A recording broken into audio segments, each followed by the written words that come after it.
Hello everyone and welcome back to my channel, and in this short video I will tell you that how you can easily fix not receiving birthday notifications on Facebook. That's quite simple, interesting and easy, so make sure to watch the video till end so you don't make a single mistake.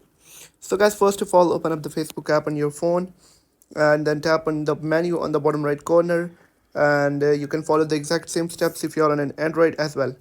Now tap on settings and privacy and then tap on settings once again. Now you'll have to scroll down a bit and tap on notifications on this page, and once you're on this page you'll have to scroll down a bit and then tap on birthdays. Now it will be toggled off. All you'll have to do is to toggle this option on and make sure that these three options are also toggled on, and your problem will be fixed. I hope you have found the video helpful. If you have found the video helpful, make sure to like the video and hit that subscribe button, and if you have any questions about the video, let me know.